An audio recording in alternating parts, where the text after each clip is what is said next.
বাঙালি খানায় সবাইকে স্বাগত জানাই। আপনারা তো অনেকভাবে শীতের লাউ দিয়ে শিঙি মাছের ঝোল রান্না করেছেন। একবার আমার মতন করে সহজ পদ্ধতিতে আপনিও শিখে নিতে পারবেন ছোট ছোট টিপস সহ। আজকে আমি শিঙি মাছ রান্না করব সম্পূর্ণ মশলা ছাড়া, কম তেলে রান্না হবে।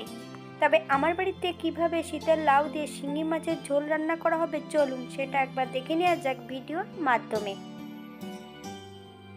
আমি এখানে বেশ কিছুটা শিঙি মাছ নিয়ে নিয়েছি। মাছগুলোকে ছোট ছোট টুকরো করে কেটে নেওয়া হয়েছে। এই পর্যায়ে আমি অল্প কিছু এর থেকে মাছ বেশ ভালো করে পরিষ্কার করে নেব। তবে টুকরো করা মাছগুলো পরিষ্কার করতে বেশ অনেকটা সময় লেগে যাবে। অপর দিক থেকে আমি বেশ কিছুটা সবজিও কেটে নেব। মিডিয়াম সাইজের একটা আলু আর বেশ কিছুটা লাউ ছোট ছোট টুকরো করে কেটে নিয়েছি। আপনারা আপনাদের পছন্দের মতন সবজিগুলো কেটে নেবেন। এই পর্যায়ে একটা কড়াইতে বেশ কিছুটা সরষের তেল অ্যাড করব। তেল গরম হওয়া পর্যন্ত অপেক্ষা করতে হবে। ফোড়নে রেখেছি হাফ চামচ সাদা জিরে। ফোড়ন থেকে সুগন্ধ বেরোলে সম্পূর্ণ ভাজা জিরেটা একটা পাত্রে তুলে রেখে দিতে হবে।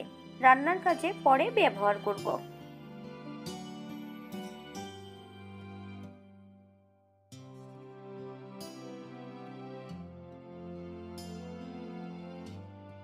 একই তেলে ফোড়নে রেখেছি রাঁধুনি। ফোড়ন থেকে সুগন্ধ বেরোলে বেশ কিছুটা কাঁচা লঙ্কা আর অর্ধেকটা টমেটো ছোট ছোট টুকরো করে অ্যাড করেছি। বেশ কিছুটা লবণ দিয়ে বেশ ভালো করে ভেজে নিতে হবে। যদি লবণ অ্যাড করা হয় তাহলে কিন্তু লঙ্কা দানাগুলো ছিটকে গায়ে লাগবে না। টমেটো কাঁচা লঙ্কা ভাজার এই পর্যায়ে সম্পূর্ণ লাউগুলো অ্যাড করব। আমি কিন্তু লবণটা প্রথমেই অ্যাড করে দিয়েছি, তাই এই পর্যায়ে কোনো লবণ অ্যাড করব না। লাউগুলো যখনই অ্যাড করতে হবে তখন কিন্তু গ্যাসের ফ্লেমটা হাইতে রাখতে হবে। হাই ফ্লেমে 7 থেকে 8 মিনিটের মতন প্রথমে লাউগুলোকে ভেজে নিতে হবে। আপনারা স্বাদ অনুসারে লবণ অ্যাড করবেন। মিডিয়াম আঁচে 7 থেকে 8 মিনিট পর্যন্ত ঢাকা দিয়ে রেখে দেব, অথবা লাউ আলু যতক্ষণ সেদ্ধ না হচ্ছে ততক্ষণ ঢাকা দিয়ে রেখে দিতে হবে। এই পর্যায়ে মাছের গায়ে হাফ চামচ হলুদ গুঁড়ো, হাফ চামচ লবণ আর হাফ চামচ কাঁচা সর্ষের তেল বেশ ভালো করে লাগিয়ে নিতে হবে। একটা কড়াইতে বেশ কিছুটা সাদা তেল অ্যাড করেছি। তেল গরম হওয়া পর্যন্ত অপেক্ষা করতে হবে। এই পর্যায়ে সম্পূর্ণ মাছগুলো উল্টিয়ে পাল্টিয়ে বেশ ভালো করে ভেজে নিতে হবে। তবে আপনারা আপনাদের পছন্দ মতন মাছগুলো ভেজে নিতে পারেন। বাঙালি রান্না ঘরোয়া উপকরণ দিয়ে। আপনাদের যদি রান্নাগুলো পছন্দ হয় তাহলে চ্যানেলটি সাবস্ক্রাইব করে দিয়ে পাশে থাকবেন। পাশে থাকা বেলটি বাজিয়ে দেবেন, নইলে নিত্য নতুন রান্নার নোটিফিকেশন পাবেন না।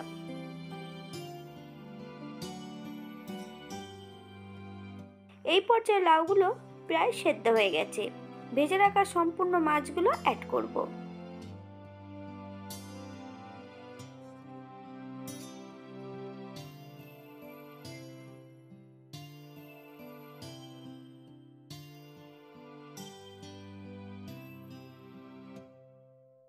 এই পর্যায়ে অ্যাড করব ভেজে রাখা বেশ কিছুটা বিউলির ডালের বড়ি।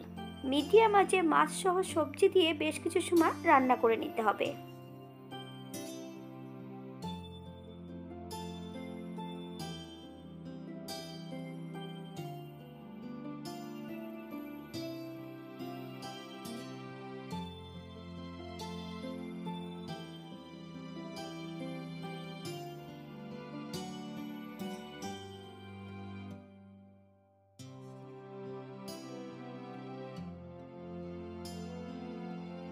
এই পর্যায়ে অ্যাড করব 2 কাপ গরম জল।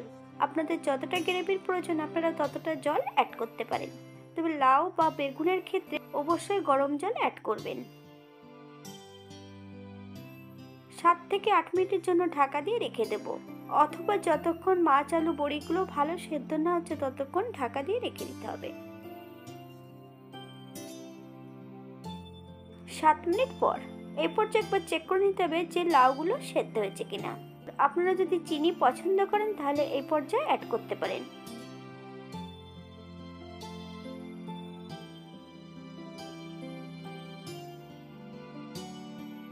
হাফ চামচ হলুদ গুঁড়ো। 3 থেকে 4 মিনিটের মতন বেশ ভালো করে মিডিয়াম আঁচে রান্না করে নিতে হবে।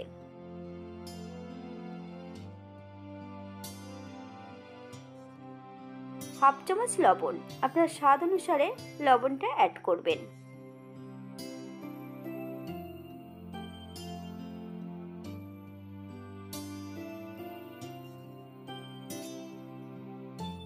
এই পর্যায়ে অ্যাড করব সম্পূর্ণ তেল থেকে ভেজে রাখা জিরেগুলো। মিডিয়াম আঁচে 2 থেকে 3 মিনিটের মতন রান্না করে নিতে হবে।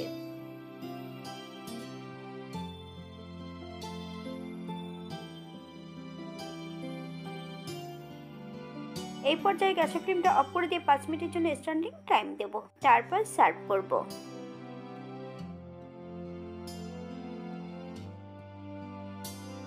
এটা দেখতে যেমন ভারী সুন্দর হচ্ছে, এটা গরম ভাতে খেতে কিন্তু অসম্ভব ভালো। যারা পেঁয়াজ রসুন অথবা বাটার মশলা খাবেন তারা অবশ্যই অ্যাড করতে পারেন।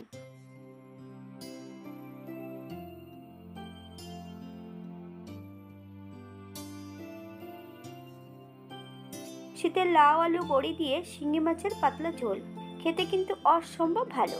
আপনারা বাড়িতে একবার একই পদ্ধতিতে বানিয়ে নেবেন।